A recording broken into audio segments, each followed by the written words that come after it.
اور رحمان کے بندے وہ ہیں جو زمین پر آہستگی سے چلتے ہیں، اور جب ان سے جاہل بحث کرتے ہیں تو وہ کہتے ہیں بس سلام ہو۔ ویسے تو دنیا کے تمام انسان رحمان کے بندے ہیں، اور لوگوں سے اپنا چہرہ نہ پھیر اور زمین میں اکڑتا ہوا نہ چل، زمین میں اکڑتا ہوا نہ چل۔ کہ نبی کریم صلی اللہ علیہ وسلم نے فرمایا تیز چلنا جو ہے یہ چہرے کے حسن کو ختم کر دیتا ہے، چہرے کے حسن کو تیز چلنا جو ہے یہ اس کو ختم کر دیتا ہے۔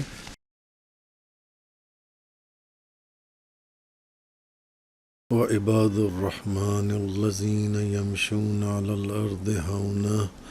وَإِذَا خَاطَبَهُمُ الْجَاهِلُونَ قَالُوا سَلَامًا۔ اور رحمان کے بندے وہ ہیں جو زمین پر آہستگی سے چلتے ہیں، اور جب ان سے جاہل بحث کرتے ہیں تو وہ کہتے ہیں بس سلام ہو۔ ویسے تو دنیا کے تمام انسان رحمان کے بندے ہیں، ہر انسانی رحمان کا بندہ ہے، مگر یہاں اس آیت میں رحمان کے جن بندوں کا ذکر ہے وہ کون سے بندے ہیں؟ یہ رحمان کے بہت ہی خاص اور بہت ہی شرف والے بندے ہیں،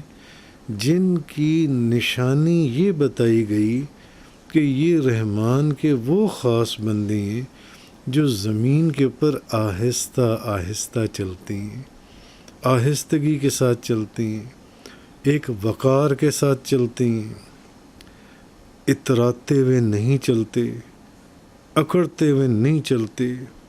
تکبر کرتے ہوئے نہیں چلتے۔ ان کے چلنے میں ایک عاجزی، ایک آہستگی، ایک وقار ہوتا ہے ان کے چلنے کے اندر جو ان سے، اور لوگوں سے اپنا چہرہ نہ پھیر اور زمین میں اکڑتا ہوا نہ چل، زمین میں اکڑتا ہوا نہ چل۔ تو اب اس سے معلوم ہمیں یہ ہوا کہ مومن جو ہیں، مومن کو آہستہ اور سکون اور اطمینان اور وقار کے ساتھ چلنا چاہیے۔ اس کی چال کے اندر، اس کے چلنے کے اندر ایک وقار ہو، ایک سکون ہو، ایک آرام ہو، ایک اطمینان ہو، ایسی اس کو چلنا چاہیے جو ان سے ہے۔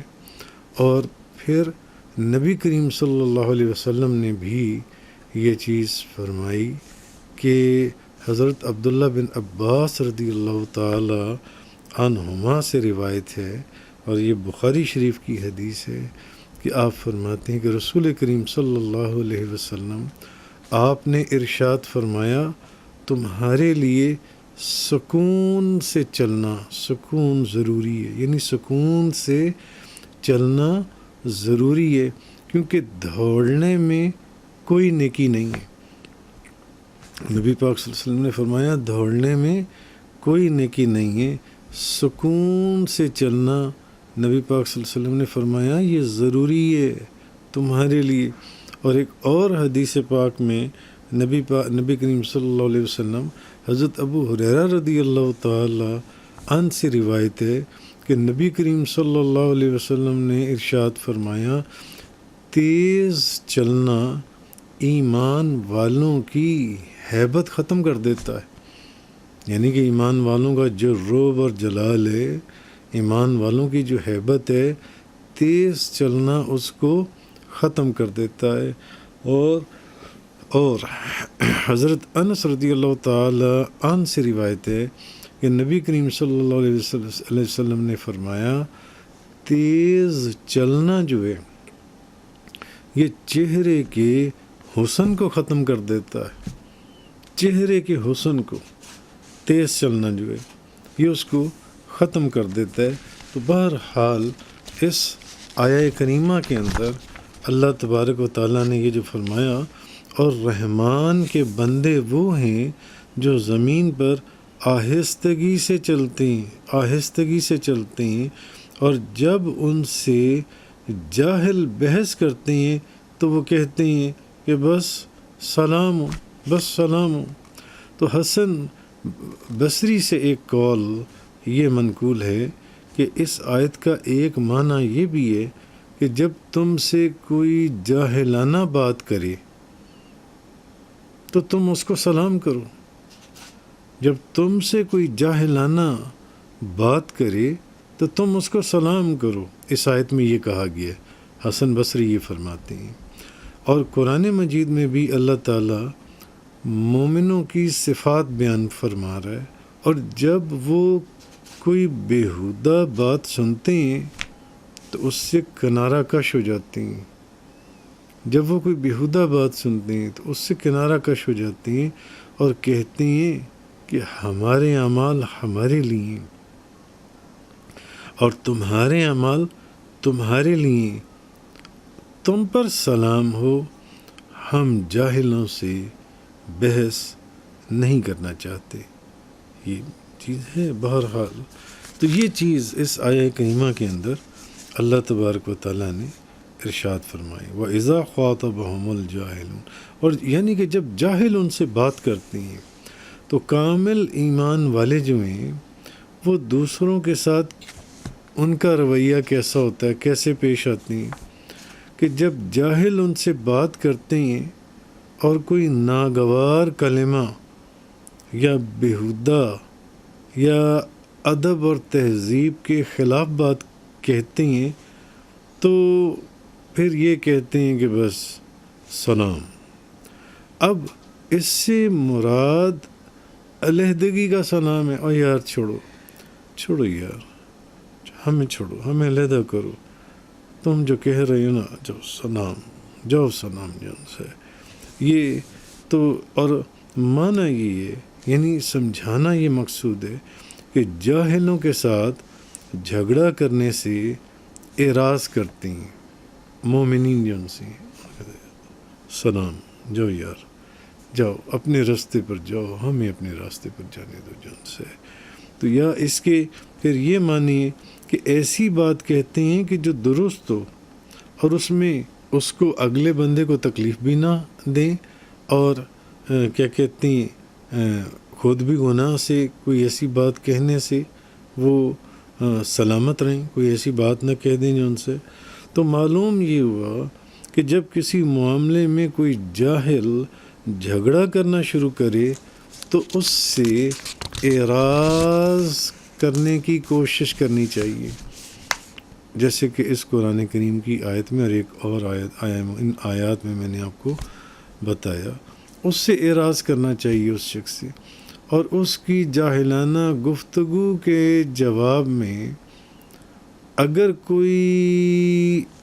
بات، اس کی جاہلانہ گفتگو کا جو جواب ہے، اگر کوئی بات کریں تو وہ ایسی بات ہو جس میں گناہ کا کوئی پہلو نہ ہو. یعنی اگر اگلا بندہ جاہل ہے اور وہ آپ کے ساتھ کوئی بدتمیزی کر رہا ہے، کوئی بیہودہ گفتگو کر رہا ہے، اور آپ جب اس کو جواب دیں تو آپ اس کو کوئی ایسا جواب دیں کہ جس میں گناہ کا کوئی پہلو نہ ہو. یہ نہ ہو کہ اب آپ اس کو گالی گلوچ شروع کر دیں اور وہ اس جاہل کے لیے اذیت کا باعث، یعنی کوئی ایسی چیز ہو کہ جو اس جاہل کے لیے اذیت کا باعث بھی نہ بنے. تو اب مثلا حضرت نعمان بن مکرن رضی اللہ تعالیٰ عنہ فرماتے ہیں کہ نبی پاک صلی اللہ علیہ وسلم کی بارگاہ میں ایک شخص نے دوسرے شخص کو برا بھلا کہا جان سے. مسند امام احمد کے اندر ہے. دوسرے شخص کو تو جسے برا بھلا کہا گیا اس نے یہ کہنا شروع کر دیا تم پر سلام ہو اور تم پر سلام ہو. تو نبی پاک صلی اللہ علیہ وسلم نے ارشاد فرمایا، حضور نے فرمایا سنو، تم دونوں کے درمیان ایک فرشتہ ہے. یعنی ایک بندے نے دوسرے بندے کو برا بھلا کہا تو حضور نے جس کو برا بھلا کہا جا رہا تھا، حضور نے فرمایا دیکھو تم دونوں کے درمیان ایک فرشتہ ہے جو برا بھلا کہے گئے شخص جس کو برا بھلا کہا جا رہا تھا اس کی طرف سے دفاع کرتا ہے. جب یہ تمہیں برا بھلا کہتا ہے تو وہ اس سے کہتا ہے، برا بھلا کہنے والے کو کہتا ہے نہیں تم ایسے ہو، تم اس کو کہہ رہی ہو نا کہ تم ایسے ہو، نہیں تم ایسے ہو اور تم اس کے زیادہ حقدار ہو. اور جب تم اسے کہتے ہو کہ تم پر سلام ہو تو نبی پاک صلی اللہ علیہ وسلم نے فرمایا وہ فرشتہ کہتا ہے نہیں بلکہ تمہارے لیے وہ تو تمہیں برا بھلا کہہ رہا ہے، تم اس کو آگے سے سلام کہہ رہی ہو کہ تم نہیں، وہ فرشتہ کہتا ہے کہ نہیں بلکہ تمہارے لیے سلامتی ہو اور تم اس کے زیادہ حقدار ہو. تو اصل میں اس آیہ کریمہ کے اندر یہ چیز ارشاد فرمائی گئی کہ اللہ تبارک و تعالیٰ نے جو فرمایا آیت نمبر 63 کے اندر سورۃ الفرقان کے اندر وَعِبَادُ الرَّحْمَنِ الَّذِينَ يَمْشُونَ عَلَى الْأَرْضِ حَوْنًا وَإِذَا خَاطَبَهُمُ الْجَاهِلُونَ قَالُوا سَلَامًا. اور رحمان کے بندے وہ ہیں جو زمین پر آہستگی سے چلتے ہیں اور جب ان سے جاہل بحث کرتے ہیں تو وہ کہتے ہیں بس سلام ہو. وآخر دعوانا ان الحمد للہ رب العالمین. تفسیر قرآن کا یہ لیکچر انگلش میں سننے کے لیے براہ کرم ڈسکرپشن میں موجود لنک پر کلک کریں.